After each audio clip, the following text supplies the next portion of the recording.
Hi, everyone. My name is Jillian Harrison Jones, and I serve as the Associate Artistic Director for Elevate Vocal Arts. And I am so excited to be joined by the one and only Lee Kesselman, who is an extraordinary composer with a vast body of published and unpublished works for choral, solo voice, chamber, instrumental music, opera, you name it. He is the man. We're here to highlight one of Lee's most recent commissions entitled Hymn to Time, which is featured on Elevation's sophomore album, Are You Looking for Me? This body of work is an exploration of faith and the various elements that and forms that spark or challenge our beliefs or our humanity. And one of those elements is the element of time. So, of course, we found it most fitting to include Hymn to Time on this album. I'm so very excited to chat with you, Lee. Welcome. Thanks, Jillian. It's great to see you. Good to see you as well. So, for our viewers out there who don't know who you are, shame on them if they don't. But if they don't, please tell us who you are or where you are in the nation, rather. Where do you work, and how did you become so heavily involved in composition? Well, I live outside of Chicago, Illinois, and I'm a native Midwesterner, although at various times I've lived in other states, other parts, other regions. When I was in college, everyone was composing at my college. I went to a school called McAllister College in St. Paul, Minnesota, and it Mhm. seemed like everyone had just been writing music their whole lives, among the music students anyway. And I had written poetry before that, but not too much, nothing really in terms of music until I started studying composition and theory classes. And I Mhm. fell in love in choir and in my classes with the combination of words and music. It just became Mhm. something that I adored. The meaning, the sound, the history, the level of profundity in short art songs or large works. And from that point forward, I've been entranced by that. So I spent most of my life as a conductor, as a choral conductor. I logged in about 45 years of college teaching, primarily choirs, although theory, oral skills, class piano, private piano, opera workshop, all kinds of things.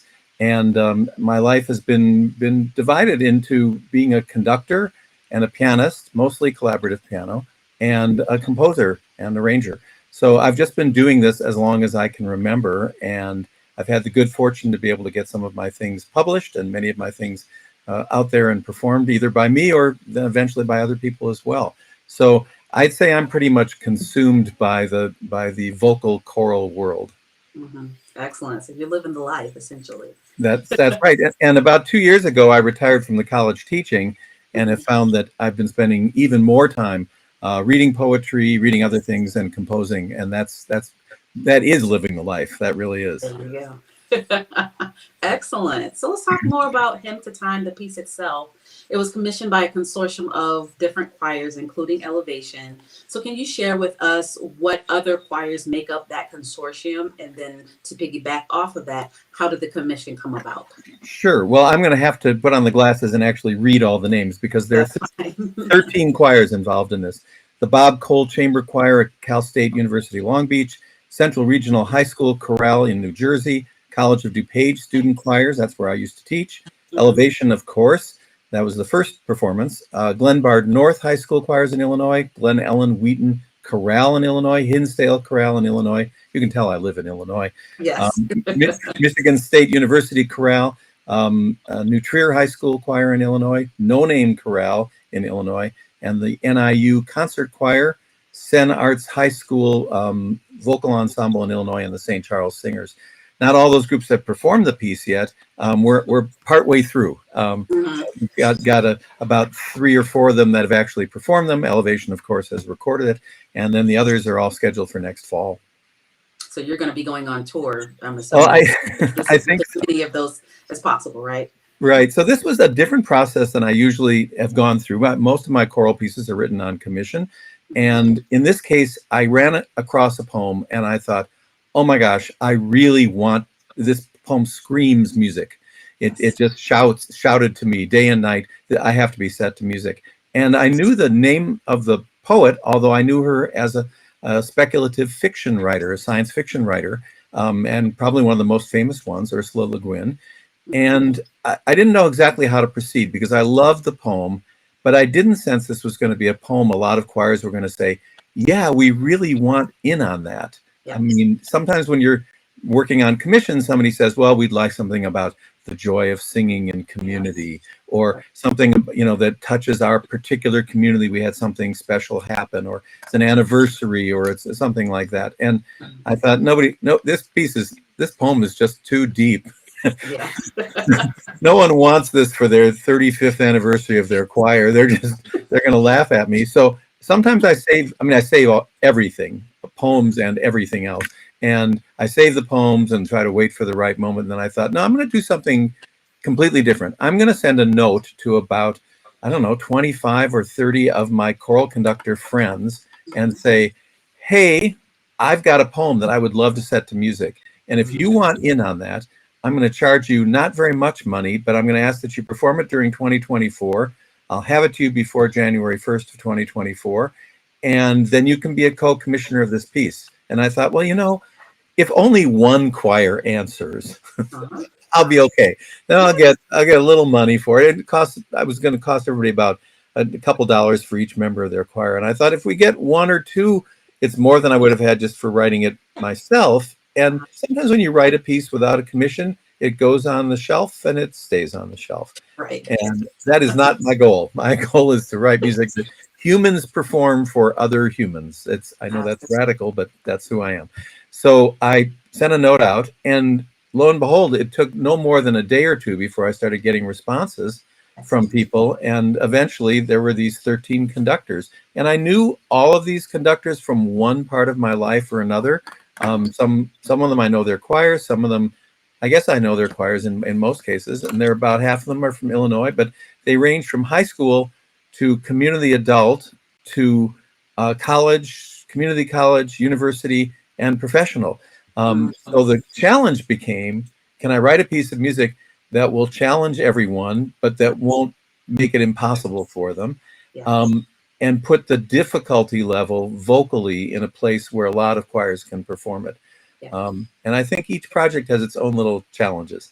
Mhm. This one was, I guess, the piano part can be pretty complicated because everybody can find a good pianist somewhere. Not everybody can find a great pianist, but everybody can find a good one. And I think if these directors want to do this with their choirs ranging from high school on up, I can write a piece that meets that difficulty level. So that was a little different kind of challenge for me. Yeah, absolutely. And I think you executed the accessibility range quite brilliantly. So kudos to you for doing so. Well, thank you. Absolutely. I'm gonna go ahead and read the text for a reference so that people have a full idea of the beauty of the text. Sure.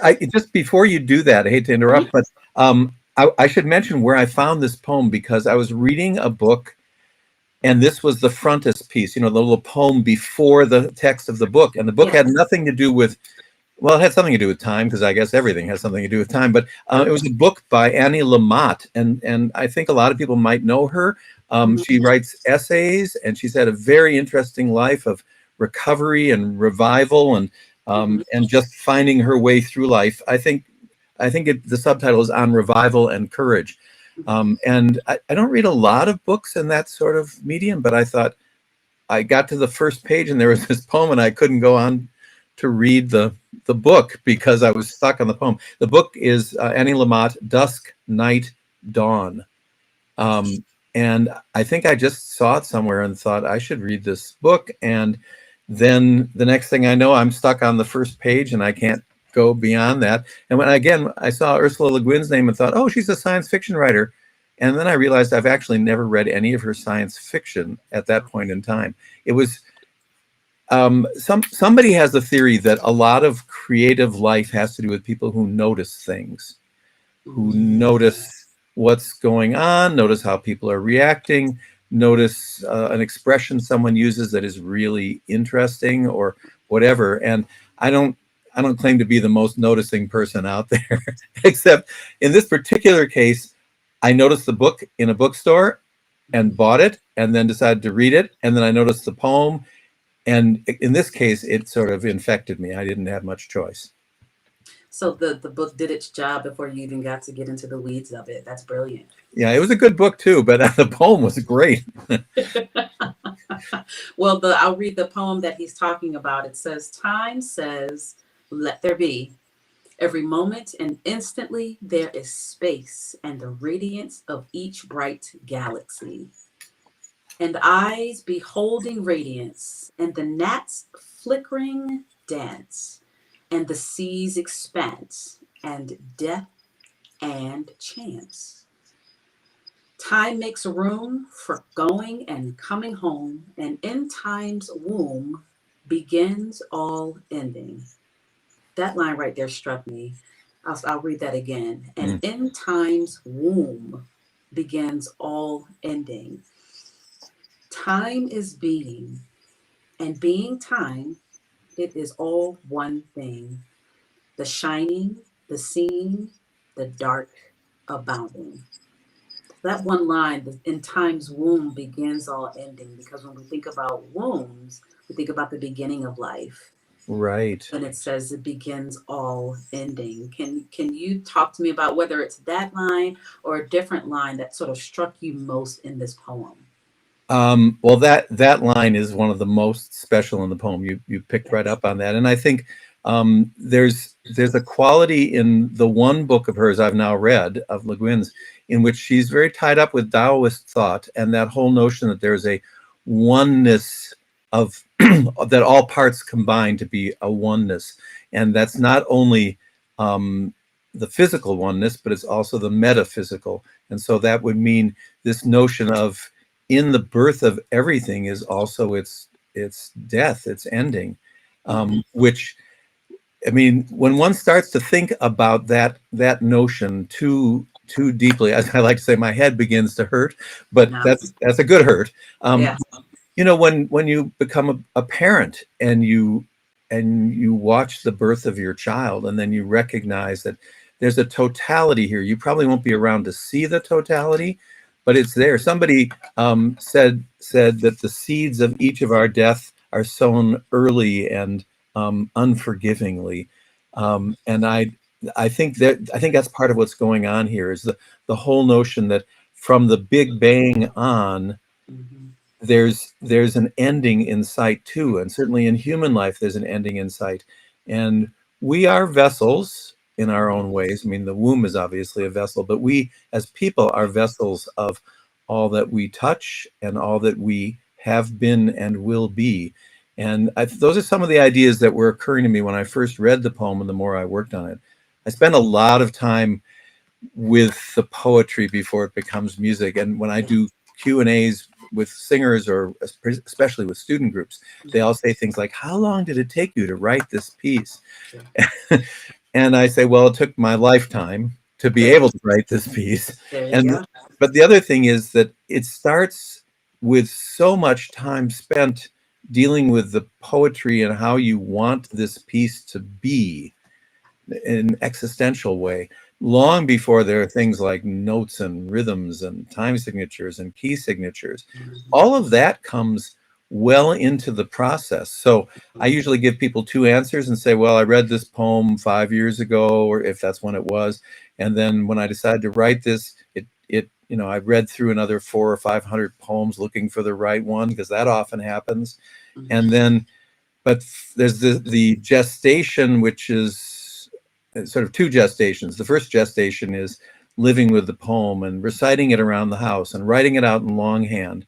And Mhm. then the second gestation is once you're actually beginning to toss around musical ideas that it suggests. I think poetry, in my case, the poetry works on me until Mhm. I'm ready to write the music. That's So I don't think of it as my being in control of it all the time. yes. And I'm not suggesting that it's like the Sistine Chapel where I'm, raising my Right. finger, hoping God touches the finger on the other end. It's just you have to immerse yourself in these things and then wait for them to begin to stir up what's inside of you. And then the craft, the training of how does that translate into musical stuff, that's what takes a lifetime to figure out how to do. Oh, that's so beautiful, Lee. I Well, love thank you. I mean, I could talk about this stuff forever. Obviously, I that. almost have already, but it seems like, that notion of Schubert waking up in the middle of the night and writing a song on his bed sheet. I don't know what that is. It sounds great to me. Right. You need white sheets, but but it just seems like no, it's more complicated than that. It takes more time. Time, the word time keeps showing up. There's no writing, there's no short circuiting the process. I think that's Mhm. it. You can't say, oh, I'm just gonna be inspired and stay up for 3 nights and write this piece. Sometimes it feels that feels pretty good. Yeah. But for me, it's the preparation with the poem and getting to be friends with the poem and maybe even little enemies with the poem for a Mhm. long time before the writing becomes facile and starts to really move along. Then I don't think I take so long to write a piece of music, but all the groundwork has to be done first. And it's very evident, I was very impressed with your ability. I could tell how much time you spent with it because of the different pictures that you were able to paint. And, as we go from scene to scene, we're able to see with our eyes and, of course, our vivid imagination, the sort of ever changing nature of time through the text painting that you employ. So, bravo to you for that. And for me personally, one of my favorite moments of text painting lives closely within the very beginning of the piece. In that line, it says, and instantly there is space and the Mhm. radiance of each bright galaxy. And the harmonic language that you use there is very otherworldly. It Mm. places you in the midst of the stars in the galaxy. So that for me, that particular moment touches me. Did you intend for that to be the case in that moment? Yeah, that I think that really captures it in terms of figuring out how to transport the singers and the listener Yeah. to a completely different galaxy that's going on. Some things are more conscious, and some things just sort of happen. And when you see them running by, you grab hold of them. Uh-huh, I mean, uh-huh. it's like, oh, I got that, and you grab it and say, that's cool. And sometimes it's just sitting at the keyboard and doing a little improvisational work until you find those things. And sometimes there really is even theory involved, which is Yeah. I want it to feel like this. What can I use? And that whole notion of harmonic language and key centers and where the shifts Mhm, are that move us from one scene to another. So if a door or window is flung open, mhm. musically what we need is either something rhythmic or something pitch-wise that flings it open. Yes. And um and there are there's some things that I always told my students. They'd say, do you use music theory when you write? And I'd say, only when I'm stuck. it's a It's good to have those fundamentals. That's right. It's like when you're cooking and go, I don't know, this is not working. Let's see if there's a cookbook over here that can help me There through you this go. problem, because sometimes that's what you need. Absolutely. Well, we'll take a moment now and pause and actually listen to an excerpt of the piece. I know people are like, what is this piece that they are talking about? Now you'll actually get a small sample of it, and then we'll come back and we'll chat a little bit more about the piece. Okay, great.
Ah, it's so beautiful. I What? want to really applaud your intentionality, especially of piano writing, in that Mm, piano has a voice of its own, yeah. so that with or without the choral voices has a story to tell of its own about time. And I could, say arguably without the voices could stand on its own. Can you expound a little bit on your vision for the piano playing of this particular piece? I think in a lot of ways the piano is the film score here, with the text in the choir. But as I said earlier, I knew I was going to be writing for a variety of levels of choirs, so I was going to make the commitment early on that the piano part was going to be rich and varied Yes. and require a really good pianist. And oh my gosh, you have such a great pianist with elevation. Eric Meyer is the bomb.com. Eric Meyer. The first time I heard it, I thought, "Who is this pianist and what's going on there?" And I'm a pianist, so I'm really picky and really particular. But he met and exceeded all expectations. Yes. So I think the thing is that the piano part starts with this ticking motif in the left hand, and you hear the ticking like it is a clock that's actually ticking, maybe a grandfather clock, or the clock of the galaxies, if you will. That and it's not real particular as in, oh my gosh, that has to be a clock, but it does set up also that ostinato, or that repeated pattern in the left hand, sets up a level of sameness, that there's everything that's happening is happening over that. And then when I finally give that up, that's the moment that you mentioned about all of a sudden we feel things opening up, because the clock, we lose sight of the clock. The piano also begins with this little chime motive, which is like the Westminster chimes. Uh, Mhm. da da da dum ba da da da. I've changed the notes, but I still hear the Westminster chimes there. So Yes. it's hard to say. I also have consciously worked against symmetry. So when the voices first come in, it's not a set of 4 or 8 or 2, but it's a little bit erratic, and it's displaced. So you can't tell exactly where the voices will come in, as though time is just moving along, and we enter that whenever we enter it. It doesn't have to be on the bar line, or it doesn't have to be after 4 or 8. Popular music is so 4, 8, 16 Yes. oriented, and Yes. this is meant to go against that just a little bit. Um, and then the key changes in the piano and the changes of texture. Um, every piece has its own organic unity. If I'm looking at someone's piece of music, like a student or coaching someone, I will often say, is the piece self-consistent? Does it make sense within itself? That's really important. When it's there, we don't notice it so much, and when it's not there, we really notice it. So Beethoven, I mean, in Beethoven, usually in the first 4 notes, there's the entire piece is laid out for you. Ba-ba-ba-bum. There it is. You're going to get 5, 6 minutes of that going on. But it's really true for most good pieces of music, is that they're self-consistent. They have a way of being that makes sense within themselves. And so um, in this particular piece, the first section and the last section are very much on that F, that note of F. It's centric. I wouldn't say it's tonal or in a key, but F is the center note for what's going on. And then the inside of the piece, there's a lot of variety, and as you mentioned earlier, scenes that take place. Each of these lines is quite different as it describes the effect of time. And so for this piece, it seemed like the foundation, the cornerstones of time in the first and last sections was really important. But in the middle, it needed to move away from that and then circle around and come back to what it started with at the opening. Um, I grew up as a pianist. I started playing the piano when I was 4 years old. I probably started because my older brother was studying, and I thought anything he could do, I could do a little bit better.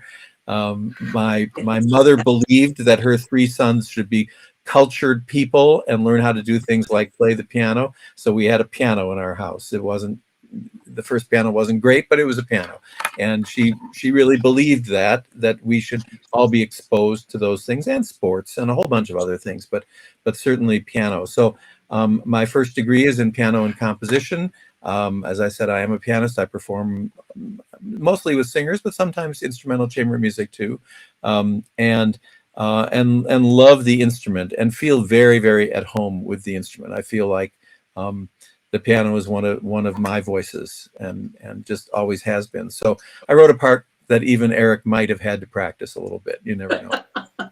Well, Eric is brilliant, and there's nothing that he can't tackle and just make absolutely stunning. Yes, So I'm glad that he, of all people, was able to make it sing beautifully. it And does. certainly Elevation, we had a blast learning and recording the piece, and the endless possibilities of how the voice can be brought to life in this piece. So I hope that you are pleased with our interpretation of this work, and I hope that the listeners who download the album also, are taken away on a journey for this particular piece. So thank you for writing such a brilliant body of work. So Well, thank you. I love what Elevation has done with this piece. I think the recording is truly brilliant, and again meets and exceeds all expectations. And I have to say that I think because Elevation sings such a broad diversity of repertoire, and I mean that in every conceivable way, that the color palette is huge and varied, and the ability to communicate text is also really, really marvelous. But if if a choir sings only 16th century Renaissance polyphony, they might get really good at those couple of colors, whatever those colors are. And there might even be a lot of colors there. I don't know.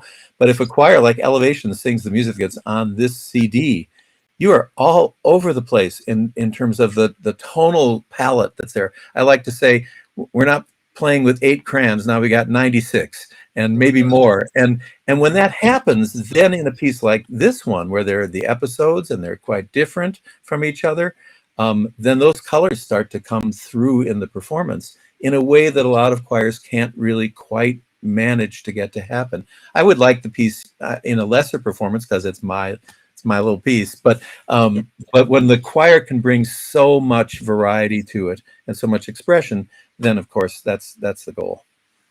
well, thank you. That's a great compliment. So thank you very much, because that's exactly why we exist. We exist to sing a vast array of music with the utmost authenticity and genuineness. So thank you for that.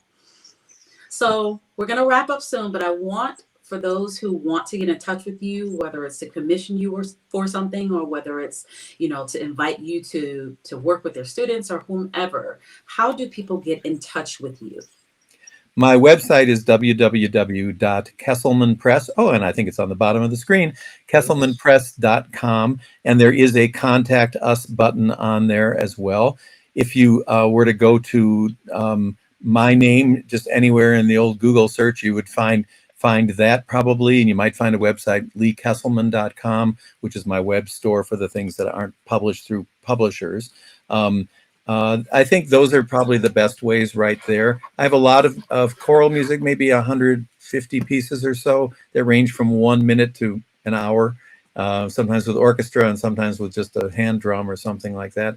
But I also have a lot of instrumental music and chamber music and music for orchestra and operas. And the best part is connecting with the people who either want me to write a piece or who have already done a piece or have questions or want me to come work with the choir.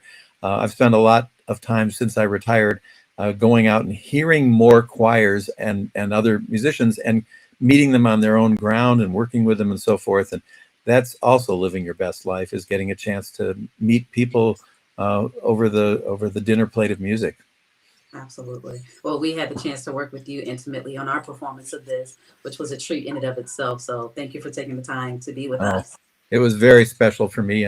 Ariane is a stickler for detail, but he Yes, never lets that get in the way of the overall. And again, that's a really important part, is that if the details are in place and you have a vision of the big picture, then that's there. I say Ariane. I think everybody else who's in Elevation has those same passions. well, Lee, I want to thank you so much for being with us. I've enjoyed this conversation and just picking your brain and getting to know a little bit more about you and the mind of Lee through this piece, Hymn to Time. I wanted to encourage everyone to download the album, Are You Looking for Me, which is available on all major streaming platforms. And I hope that you all enjoy the album as much as we have. Thank you again, Lee. Thanks, Jillian. Great to talk to you.